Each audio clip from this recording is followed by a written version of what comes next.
नमस्ते फ्रेंड, आप सभी का एक बार फिर से वेलकम। और AIBRF ने एक पत्र DFS सेक्रेटरी को लिखा। 2 नवंबर का लेटर है, लेकिन एड्रेस उन्होंने डॉक्टर विवेक जोशी को किया है, जबकि DFS के सेक्रेटरी इस समय मिस्टर M नागराजू हैं। सो AIBRF को इस गलती को सुधारना चाहिए। और ऐसा लगता है कि केवल जितने भी हमारे लीडरशिप है, चाहे रिटायरी ऑर्गेनाइजेशन के हों, चाहे UFBU के हों, सब अपनी अपनी फॉर्मेलिटी कर रहे हैं और अपना अपना दुकान चला रहे हैं। उनको इससे मतलब नहीं है कि किस परिप्रेक्ष्य में कहां पत्र लिख के हमें कुछ हेल्प करना है, बस पत्र लिखे जा रहे हैं। Respected sir, recovery period of committed amount of bank pensioners और interim stay granted by various high courts, इस बारे में उन्होंने लिखा है।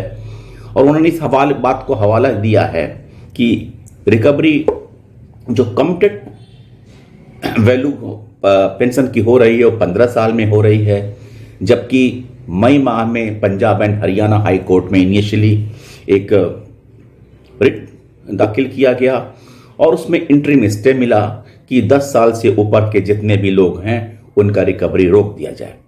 और इस बारे में लेटेस्ट उनका कहना है कि 86 केसेस में तेलंगाना हाई कोर्ट से 24 अक्टूबर 24 को स्टे मिला। इन सब बातों का हवाला देने के साथ उनका कहना यह है कि अगर ये रिलीफ मिल रहा है तो, और इस बारे में उन्होंने ये भी हवाला दिया कि यूनियन बैंक ऑफ इंडिया ने इंप्लीमेंट किया interim stay of Punjab and Haryana High Court granted relief from further recovery to the petitioner only. There are large number of other pensioners who are eligible to receive similar relief have not been provided it despite approaching to the management to consider relief from further recovery as per the court order।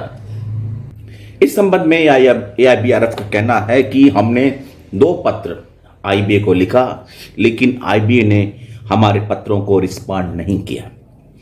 According to our information, there are about 60 to 70,000 pensioners in banking industry who are eligible to receive benefit of interim orders passed by the Honorable High Courts. In view of this situation, many more eligible pensioners day after day are forced to initiate legal recourse to secure their eligible rights. You will kindly agree that this is not happy situation and resulting into the avoidable harassment and the broad run to senior citizen। और इन सब बातों देखते हुए AIBRF ने request किया, considering the situation obtaining in the matter, it is our humble request to you examine the matter in right perspective and ask bank to give benefit of stay order granted by courts to all eligible retirees without forcing them to approach to courts। यानी कि IBA ने से request किया गया कि सारे situation को देखते हुए आप एक ऑर्डर सारे बैंकर्स को दें कि ताकि ऐसे लोगों को रिलीफ मिल सके और उन्हें फर्दर हैरेसमेंट का सामना ना करना पड़े। लेकिन सारे सिचुएशन को देखते हुए जबकि UFBU के लीडर्स इस बारे में एक बार भी किसी प्रकार का इनिशिएटिव नहीं लिए, IBA को नहीं लगता है कि IBA इस सब पचड़े में पड़ेगी।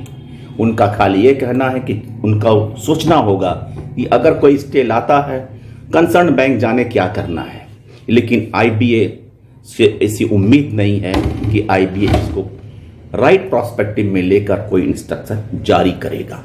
थैंक यू फ्रेंड्स, नमस्ते।